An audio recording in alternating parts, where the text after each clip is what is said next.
kalau misalkan DKM menyelenggarakan kegiatan taklim ba'da subuh, lalu menyelenggarakan taklim Ba'da asar, ba'da asar, maka pahalanya umroh di pagi hari, haji di sore hari. haji di sore hari. Menarik. Kalau tiap hari ngadain. Dan setelah itu lakukan sholat sunnah 2 rakaat. Kalau yang tadi kan yang umroh saja nggak usah pakai sholat sunnah 2 rakaat, dia udah dapat pahalanya umroh kan. Tapi kalau dia sampai dengan terbit matahari dan sholat 2 rakaat, maka pahalanya haji dan umroh sempurna.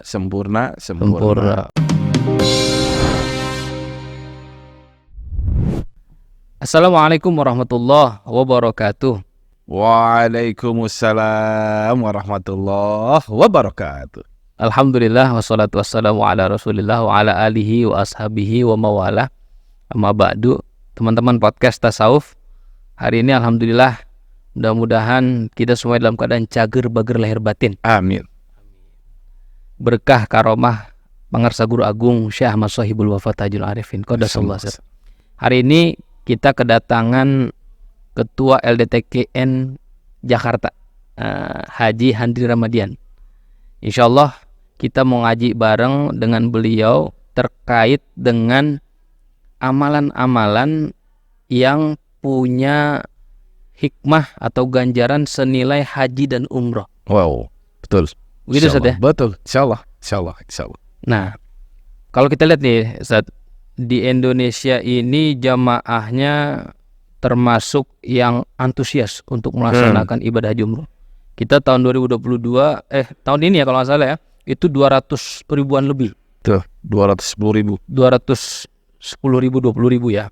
Di jamaah umroh itu tahun lalu itu 500, 550 ribuan. Tetapi banyak juga nih sebagai muslim terbesar nih yang nggak bisa umroh, nggak bisa haji. Iya. Ini kan kayaknya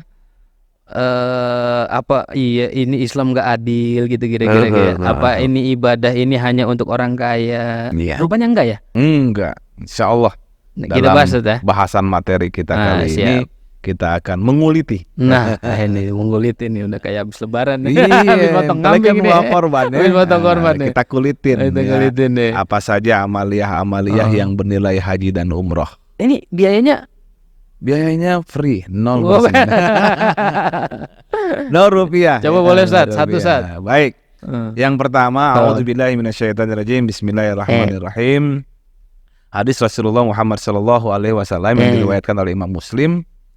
Bismillahirrahmanirrahim. Man goda ilal masjidi la yuridu illa liyata'allama khairan aw ya'lamahu kana lahu ajru mu'tamirin tamil umrah. Siapa yang berangkat ke masjid di pagi hari, dia nggak memiliki tujuan apapun selain untuk belajar agama atau mengajarkannya, maka dia mendapatkan pahala orang yang melakukan umroh sempurna umrohnya. Umroh ya? Iya. Jadi Ustaz TF nih berangkat nih, bangun tidur, habis qiyamul lail dari rumah, kemudian berangkat ke masjid, tidak ada lain tujuan kecuali setelah sholat belajar agama, lalu kemudian mengajarkan agama.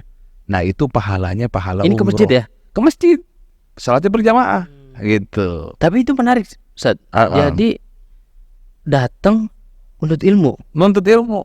Ini kan secara nggak langsung masjid mesti mengadakan taklim. Betul. Jadi DKM nih supaya mereka yang nggak sempat punya waktu, punya materi, punya kekayaan, punya harta untuk pergi berhaji atau pergi berumroh, adakan aja kegiatan taklim di masjid. Jadi memfasilitasi jamaah. Betul. Maka ketika ada pengajian ba'da sholat subuh, itu jangan diabaikan oleh jamaah. Itu justru DKM sedang memberikan kesempatan untuk jamaah agar bisa berumroh. Tapi tidak menghapus pahala umroh, tidak menghapus pahala belajar. Tidak menghapus kegiatan umroh yang seharusnya dilakukan oleh orang yang mampu. Gitu. Tapi ada sambungan lagi nih Ustaz. Jadi ini baru sepenggal dari hadis itu. Ada kepanjangan dari hadis berikutnya.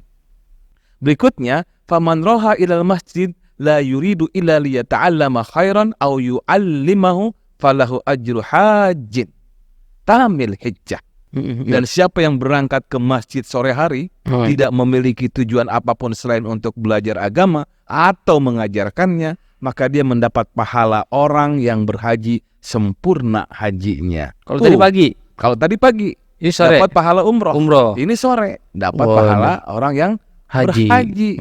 Masya Allah. Jadi kalau jamaah, kalau misalkan DKM menyelenggarakan kegiatan taklim ba'da subuh, lalu menyelenggarakan taklim ba'da asar, maka pahalanya umroh di pagi hari, haji di sore hari. Menarik. Kalau tiap hari ngadain. Keren itu. Iya. Nah, makanya jangan disia-siakan setiap program-program yang diadakan oleh DKM, oleh Dewan Kemakmuran Masjid. Itu kalau DKM-nya aktif, juga jamaahnya aktif. Tapi kalau sekarang boro-boro bangun pagi, habis sholat subuh balik lagi ke rumah kan begitu. Atau karena mungkin mereka masih sibuk ya, paling enggak ambil lah weekend yang hari liburnya Sabtu atau hari Ahad, gitu kan. Jadi Sabtu Ahad mereka bisa berumroh dan berhaji. Iya. Jadi nggak usah jauh-jauh ke masjid aja. Nah betul, nggak usah jauh-jauh. Itu hadis sahih riwayat Muslim barusan. Riwayat Muslim. Masya Allah.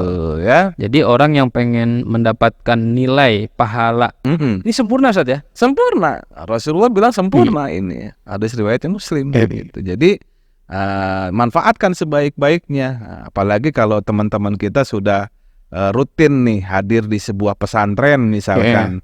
Nah, itu anak santri itu subhanallah itu kalau dia rajin itu ikut program-program di pesantrennya, tiap pada subuh dia ngaji, pada sholat asar dia ngaji, nggak kebayang tuh tiap hari dia berumroh dan berhaji. Dulu pesantren berarti pahala umroh haji banyak. Iya betul itu. Jadi ya luar biasa, apalagi kalau kita misalkan nih lagi ada program itikaf, ada lagi program mabit atau khalwat 40 hari misalkan gitu kan, yang sering diselenggarakan oleh LDTK DKI Jakarta. Maka ikuti insyaallah. Semua. Insyaallah lahir batin. Iya, lahir batin. Insyaallah. Bukan cuma itu Ustaz. Ada lagi. Ada lagi. Jadi ada hadis yang luar biasa terkenal ini ya.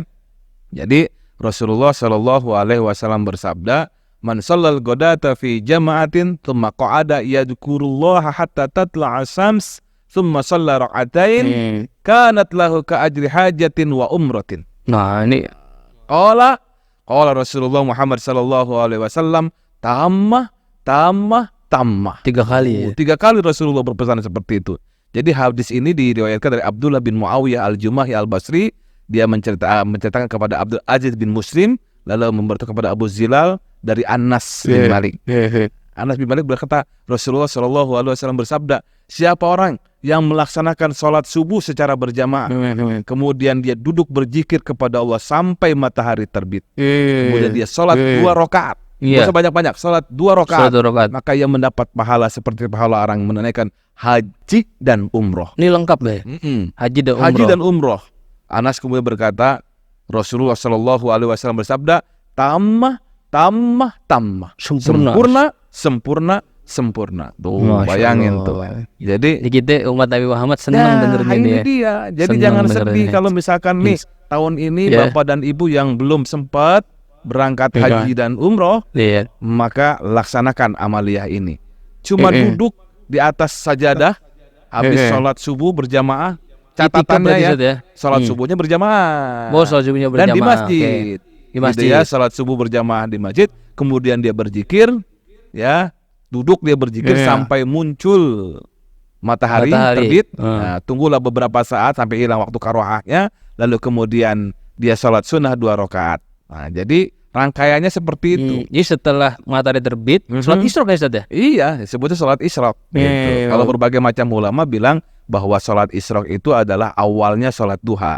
Awalnya sholat duha. Jadi mulailah sholat duha di waktu itu. Jadi sholat sunnah isyraq itu, yaitulah awal sholat sunnah duha.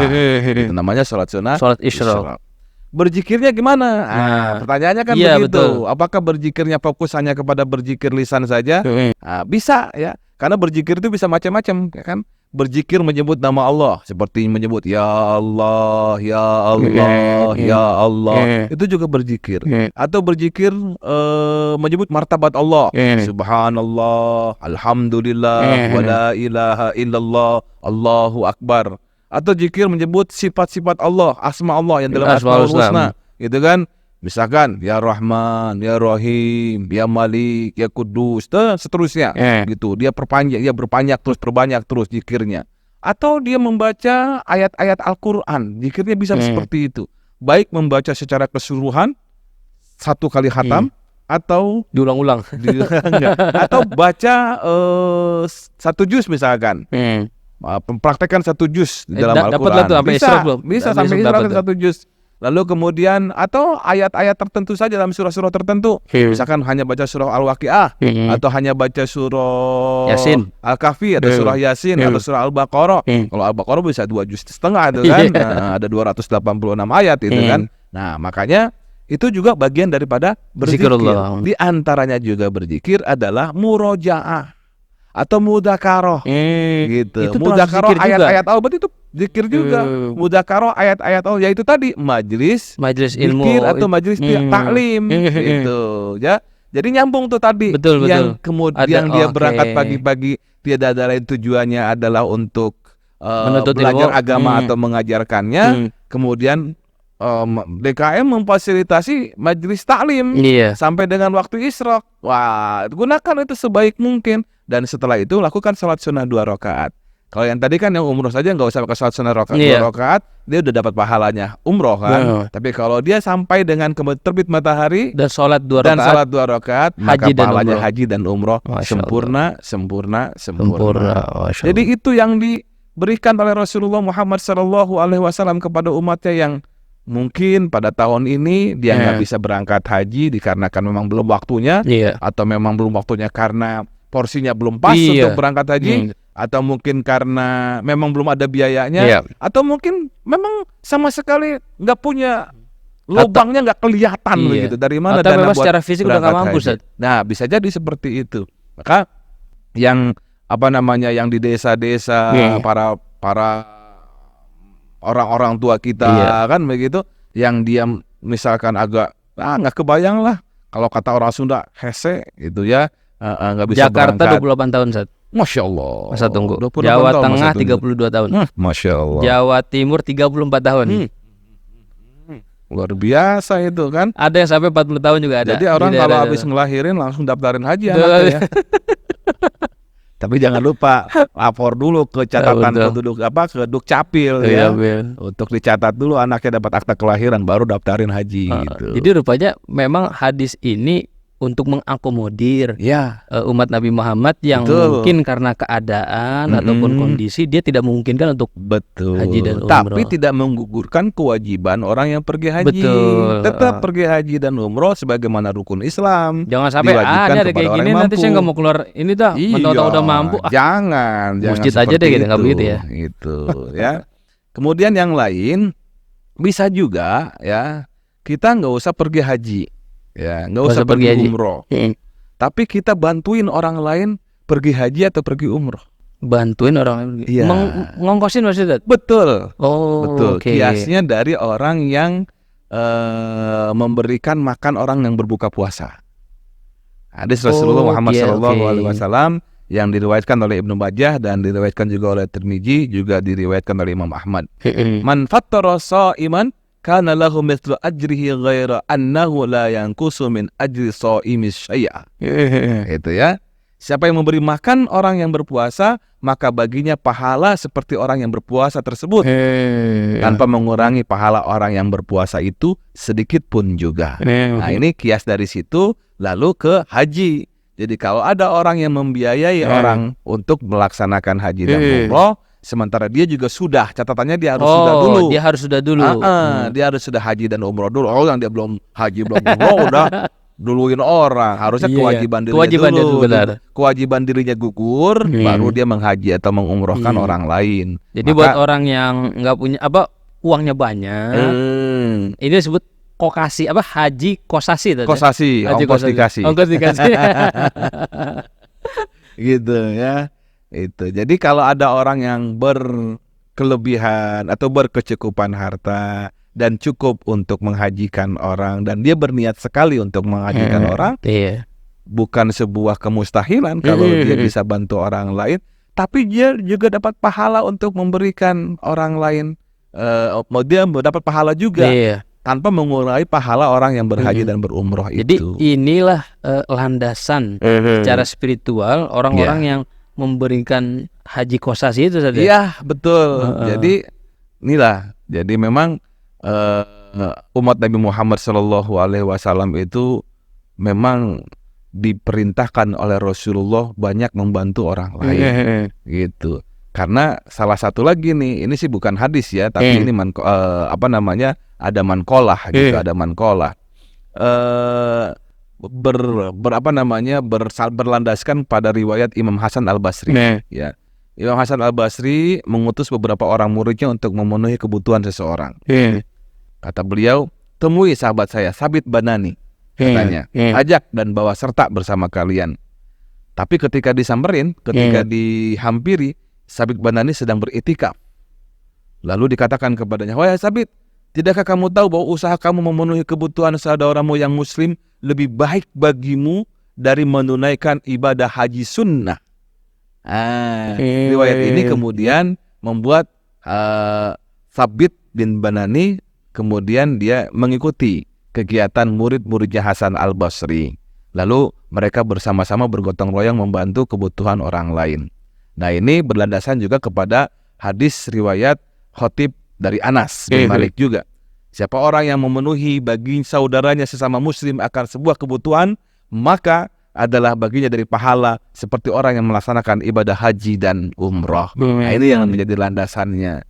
Ya. Jadi kalau kita bantuin orang lain, Pak, Bu, ya, maka itu sama saja nanti pahalanya mendapatkan pahala haji dan umroh. Catatan tadi bahwa si orang ini dengan begitu tidak menggugurkan kewajiban haji dan umrohnya. Gitu. Jadi kegiatan kita membantu orang lain, ya, itu pahalanya bagaikan pahala haji dan umroh.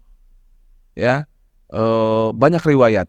Contoh, Umar bin Khattab radhiyallahu anhu, ketika beliau menjadi khalifah, beliau biasa melakukan sidak, ya kan?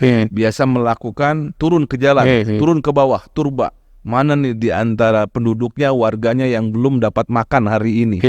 Ketika beliau turba, ada di sebuah rumah, di rumah itu ada seorang ibu yang terdengar sedang memasak, dan anaknya merengek-rengek, begitu. Lalu kemudian dia jumpai ternyata yang dimasak itu bukan makanan, batu yang dimasaknya. Terenyuh Khalifah Umar bin Khattab. Lalu kemudian beliau segera masuk ke Baitul Mal, lalu kemudian bawa sekarung gandum untuk diberikan kepada orang miskin itu. Nah, perbuatan baik itu luar biasa. Tadi pahalanya sebagai mana yang diriwayatkan oleh Khatib, ya, itu adalah pahala orang yang berhaji dan berumroh. Jadi hadis ini menggugah kesadaran sosial kita saja. Betul sekali. Itu. Jadi banyaklah membantu orang lain, ya, membantu dalam berbagai macam hal. Mata kita harus tajam saja. Ya, harus sensitif terhadap lingkungan ya. Betul. Makanya memang kan Indonesia ini kan terkenal sekali dermawannya, terutama orang-orang yang di atas umur 50-an tahun itu. Kan Indonesia itu ketika disurvei, diteliti gitu, itu merupakan negara terdermawan gitu, negara terdermawan. Ya, contohnya banyak lembaga-lembaga zakat berdiri kan dalam rangka menjemput kontribusi orang-orang Indonesia yang ingin berzakat, ya. Salah satunya kita punya link namanya Lasnas Jalaluddin Panda Foundation, gitu, ya. Itu juga pergerakannya luar biasa itu untuk memberikan atau menyalurkan zakat dari saudara-saudara kita yang sudah melalui mereka, kemudian disalurkan kepada orang lain lagi. Itu kan berbuat baik kepada orang lain. Gitu. Mempertemukan muzaki dengan mustahik. Betul. Karena jangan sampai harta zakat ini terkonsentrasi di satu sisi, padahal di situ justru banyak bercukupan. Tidak tepat sasaran istilahnya. Nah, itu. Dan Lasnas DPF juga alhamdulillah sudah banyak bermitra dengan beberapa mitra pengumpul zakat. UPZ ya. Di antaranya bekerja sama dengan Nasuha, Koperasi Nasuha DKI Jakarta, dan kemudian menghasilkan MPZ, Mitra Pengelola Zakat. Nah, itu MPZ Nasuha ya. Jadi ini kolaborasi namanya, sinergi. Betul. Saling membantu. Dan kita lihat tadi hadisnya bahwa membantu orang lain pahalanya luar biasa, bagaikan pahala haji dan umroh. Karena kita nggak mungkin kita bisa neliti atau mensurvei saudara-saudara kita sendirian. Harus berkolaborasi, harus bersinergi itu. Dan semuanya itu tiada lain adalah untuk umat Rasulullah Muhammad Sallallahu Alaihi Wasallam secara luas. Begitu. Kalau dia amalin luar biasa. Nah, apalagi itu sesuai dengan maqasidus syariah itu. Betul. Ya, hifdzun nas. Yang pertama tuh maqasidus syariah. Hifdzun nas, merawat kemanusiaan. Itu jangan sampai manusia-manusia di sekeliling kita menjadi terlantar. Ada lagi hifdzuddin, merawat agama. Karena kita sesama umat Islam, maka harus saling membantu. Yang kaya membantu yang lemah. Jangan sampai nanti akidahnya tergadaikan dengan sekarung beras. Nah, itu dia. Itu dia. Bukan sekarung beras lagi, Ustaz. Bahkan sebungkus Indomie saja udah ada yang bisa tergadaikan gitu ya. Itu dia. Dan terakhir nih, sebelum saya tutup nih kajian kita, ada lagi yang luar biasa, yaitu amalan berbakti kepada orang tua. Suatu saat, ya, Anas bin Malik meriwayatkan sebuah hadis, seorang laki-laki datang kepada Rasulullah Muhammad Sallallahu Alaihi Wasallam. Dia berkata, "Inni astahyil jihad, wala aqdiru alaih." Laki-laki itu berkata, "Ya Rasul, aku sangat ingin berjihad, tapi aku tidak mampu." Qala hal baqiya min walidaika ahad. Rasulullah Sallallahu Alaihi Wasallam bersabda, "Apakah salah satu di antara orang tuamu masih hidup?" Qala ummi. Laki-laki itu berkata, "Ummi, ibuku masih ada." Qala fa'ablillah fi birriha fa idza fa'alta dzalik fa anta hajjun wa mu'tamirun wa mujahidun. Rasulullah sallallahu alaihi wasallam bersabda, "Bertakwalah kepada Allah dengan berbakti kepada ibumu. Bila engkau lakukan itu, maka pahalamu setara dengan pahala menunaikan haji, umroh, dan jihad di jalan Allah." Masya Allah. Fa idza radiyat anka ummuk fattaqillaha wa birraha. Bila ibumu memanggilmu, bertakwalah kepada Allah dan berbuat baiklah kepadanya. Hadis riwayat At-Tabrani. Luar biasa. Kita nih yang masih punya orang tua masih punya kesempatan untuk melakukan perbuatan baik kepada dua orang tua kita. Ketika kita berbuat baik kepada kedua orang tua kita, terutama kepada ibu kita, maka pahalanya bagaikan pahala orang yang berhaji, orang yang berumroh, bahkan berjihad di jalan Allah Subhanahu wa taala. Luar biasa. Pernah dengar kisah Uwais Al-Qarni? Wah, gimana Ustaz? Uwais Al-Qarni orang Yaman. Ya, orang Yaman. Dia punya orang tua, terutama ibunya ini sakit. Sakitnya sakit mata. Itu. Sampai karena sakit matanya itu kemudian berefek kepada semua organ tubuhnya sehingga dia menjadi lumpuh. Gitu. Ada permintaan dari ibunya.